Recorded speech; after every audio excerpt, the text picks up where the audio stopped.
When we purchased the Julian Price house, they told us that we'd not only get the house, but that we were going to get the house and the hoarder. I don't mean to be really blunt. This is no longer your home.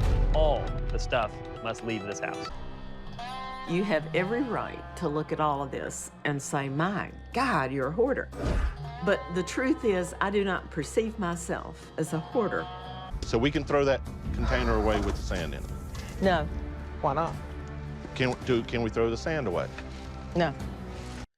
I think it's important that people understand what is required to effectively solve serious problems in a relationship, and more importantly, how the government has made that impossible in a marriage. The reason men are moving away from marriage is not because of irrational fear. It's because there's no possible recourse in the event that the relationship goes south because of what the woman is doing. Women have recourse on men, but men don't have it for women, and in order for there to be a power balance, both sides have to be able to instill consequences if the other side is behaving inappropriately. Otherwise, both parties will be unhappy. No woman is happy being married to a pushover, and no man is happy about being bossed around all the time because he's afraid of family court. This episode of Hoarders is a perfect example of what I'm talking about. It follows a gay couple who purchased a 4-story, 31-room house in Greensboro, North Carolina that was foreclosed on by the bank. They were able to buy this mansion for only $400,000 because they agreed to deal with the squatter who was in the house. The squatter, Sandra, was a formerly successful interior designer who bought so much crap that she filled up every room of the 31-room house and every hallway. This episode was so ridiculous that I almost would think it's fake, but my late aunt was a hoarder, and after she died, my family spent 2 weeks removing all the garbage out of her apartment. There was literally trash everywhere, and it's the same with Sandra. She is literally collecting garbage. Wayne, can you set this in the wagon? It's just heavy, I'm afraid I'll trip. A rock. Yeah, I know. You won't save a rock. Ooh, that needs to go with me to the car to wash and use to clean up with. VHS tapes, CDs, plastic pools for children, bent trading cards, and broken furniture that people left on the street. It's almost like she's lived 40 years without ever taking out the trash. But anyway, the reason Sandra is being evicted is because she refinanced the house a bunch of times and then didn't pay her mortgage for like 5 years. She's remained there for about 3 years fighting the various foreclosures, which is pretty extraordinary, actually. That's a heck of a fight. My goal is to have the legal system invalidate the foreclosure. If it gets invalidated, then that puts me back as the real owner of the house, which is what I want.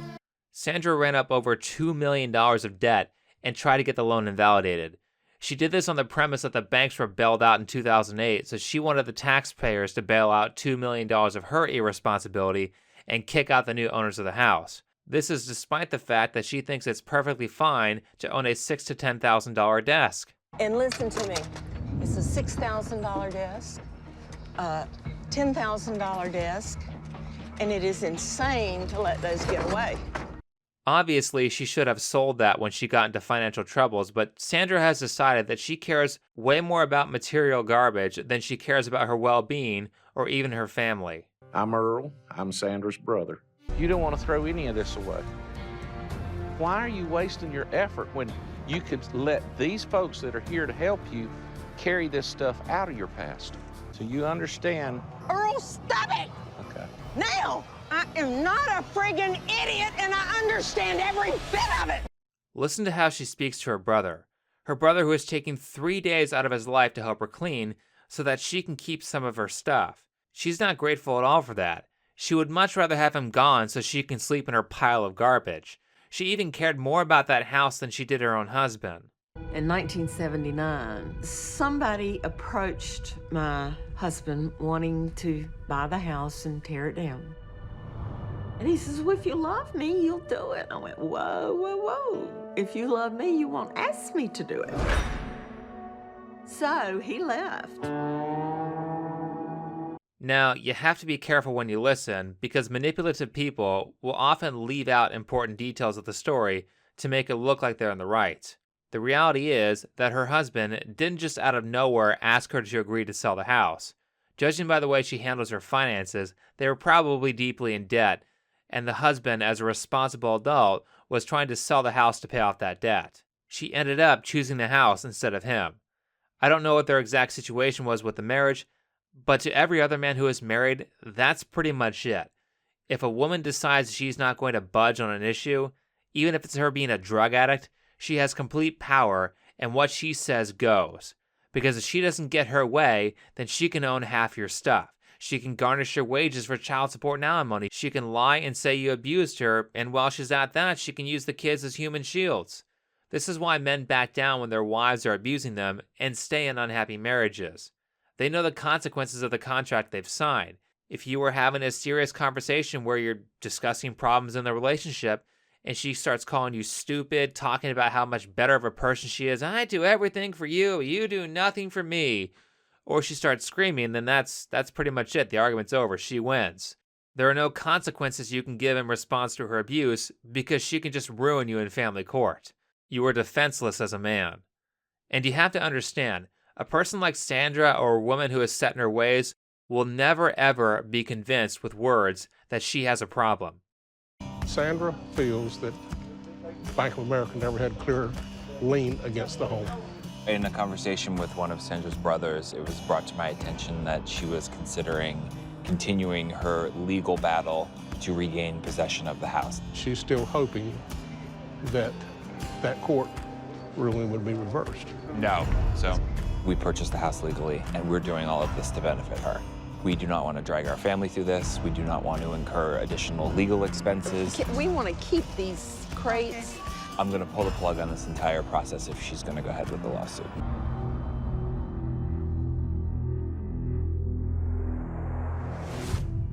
I'm asking the bank to admit they had no right to foreclose or sell the property. That's what I'm asking for.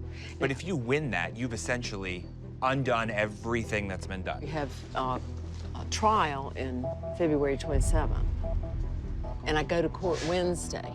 You've just cost me $200,000 in legal fees. For what? To hire defend an attorney myself. to now go to the bank and defend themselves. Only if you want to do that. So I would have bought a house that I no longer own, that you've just potentially taken back. We brought all of this in here to help you. Wait. Sold it for you so you have money. He's trying to maneuver me into positions that will keep him where he is right now. With the house is his and me out of here in 2 more days. I guess we're not saying it clear enough. Like maybe it needs to come out of your mouth. This has to end. Despite that she made a bunch of terrible choices with money, despite that her house was purchased by someone else after it foreclosed, despite the fact that these guys were nice enough to allow her to keep her stuff, even though they owned it, they allowed her to keep her stuff, pick out the things she wanted, sell the really valuable stuff at auction for her, and she's still trying to sue to keep the house. She's perfectly fine with costing the owners, Eric and Michael, hundreds of thousands of dollars when they are trying to help her. They could have just thrown all of her stuff in the trash. Why is she treating them like that? Because she's getting what she wants. The only way to get her to listen is to take that away, which they did. They threatened to tell all the workers to trash all of her stuff instead of letting her keep it or sell it. Now, with a marriage, a man can't do that. If she is a drug addict or a hoarder and she can lie well enough, then she can get the courts to force you to pay for her addiction, claiming it's for the children. As a man, you can't say no. The government forces you with alimony and child support to enable an abuser. I mean, look how bad this all is. Look how little she cares about other people. She had 3 days to remove all the stuff off the property. After the second day, she stayed up all night so she can pull all the items they threw into the dumpster and put them out in the street so it would be off the property line. And that created a blockade.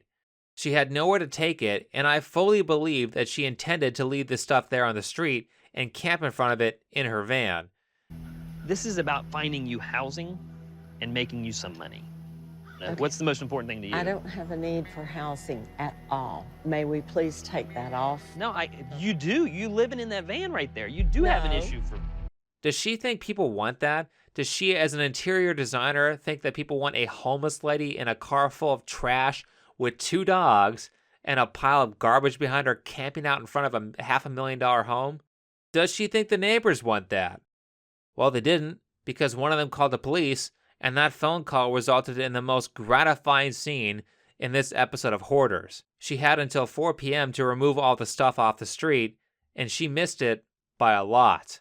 So the city took their little claw and crushed her crap as they lifted it into a dumpster. Let's watch. Couches, pictures, vases, picking them up and dropping them into trucks and smashing them. People on the show seem to be upset about it, but I thought it was a very fitting punishment for the harm she caused the owners of the house and society with her frivolous lawsuits. Now, Sandra didn't start out like this. She was a top-tier designer where at one point people would wait 2 years to have their houses designed by her. Then she got sued by one of her customers for doing a botched job. After the lawsuit, she probably got into financial trouble because she lost her business. Her husband wanted to sell the house, but she refused, so her husband left her. From there, she just kept spiraling more and more downward with no one keeping her in check. Even though Sandra is a severe case, the reality is that with enough trauma and with enough loss, anybody can do some pretty self-destructive things. When those people start down that path, the only way to get them to stop is to begin removing your support and begin removing your attention. The only time Sandra ever listened to anyone in that episode was because people gave her negative consequences for not listening. Look at it this way. She remained in a house that she wasn't paying for 5 years. She only left that house when the police forced her off the property after it was sold. She threatened to continue the frivolous lawsuit to keep the house, but stopped when the new owners threatened to throw her stuff in the garbage. She intended to leave all of her crap on the street and only stressed herself to move it because the city came with big machines and destroyed any crap that was left on the street. No amount of rational conversation is going to change these people. So if you are in a marriage where your wife is out of line, there is nothing you can do. Let's say she wastes all the grocery money on a new handbag. What are you going to do? You can't withdraw financial support. That's financial abuse. And if you piss her off enough, she can just divorce you and have the government force you to pay her. This is why so many marriages are in the toilet and why so many men are unhappy. And by the way, without these checks and balances, the women aren't happy either. Do you think Sandra is happy going unchecked, letting her life spiral out of control? No. She is a former aristocrat who is now homeless, living in a van filled with everything, therefore nothing is valuable. Look at those crazy eyes she makes. Look at how she treats people. She is miserable. She got sued once a couple decades ago, lost her business, broke up her marriage, and then just gave up. And if you're in a marriage where your wife gives up, then there is literally nothing you can do except prepare for financial disaster. It's really kind of sad. I've watched several men in my life go through it. Recently, I watched one of them gain a good 100 pounds in the past year because of the stress his crazy wife puts on him. And there is nothing he can do to make it better because she refuses to do anything, and he knows she will financially destroy him if he creates consequences for her bad behavior. But honestly, if we allow things to get bad enough, any one of us can become like the hoarder in this episode. Any one of us can be thrown into a downward spiral. Maybe some of you have been there, and maybe some of you are there right now. You certainly have a good excuse. A lot of people have lost their jobs because of the Chinese flu. I've read many comments from people who just want to throw in the towel and give up. But I think of it this way. There are plenty of people out there who have survived way worse. I recently listened to a story that's linked in the description on the Jocko Willing podcast about a woman, Rose Schindler, who survived Auschwitz as a teenager. Both of her parents died. All of her brothers were murdered. All she had left of her family of 11 were her 2 older sisters and a few pieces of jewelry. She made it, and she's still alive today. I mean, I'll take unemployment over that any day. People have survived a lot worse. Don't allow the stress of this situation to make you weak. There are ways around your situation, and there are ways to ensure that this doesn't happen again with you. Maybe this crisis was the wake-up call you needed to get your life in order. Imagine that if instead of facing this living paycheck to paycheck, you had 3 to 6 months of your living expenses saved up. Great. Have a nice little vacation, watch some Netflix, play some video games, read a book, who cares? You're doing fine. If you didn't do that this time, make sure you're ready for the next time. Or think of it this way. Maybe losing your job was just what you needed to take a chance at something better. A lot of people get complacent, they get comfortable, and they just sit where they are. This could be a good thing. So instead of giving up, think of ways out. Otherwise, you'll end up miserable like Sandra. But if you sit down, you focus on it, you think about it, you put all of your attention towards it, you get frustrated about it, you're going to think of something. There are plenty of things out there for you. Give it time, and you'll figure it out. But that's enough for this video. If you liked it, hit the like button, subscribe if you're new, comment and share. If you would like to support this channel, then you can do so with PayPal, Patreon, or Subscribestar. All of those links are on my channel page or in the description. Last, if you haven't checked me out on Bitchute yet, then you can also find that by clicking the link in the description or on my channel page. Other than that, thanks for watching. See you in the next video.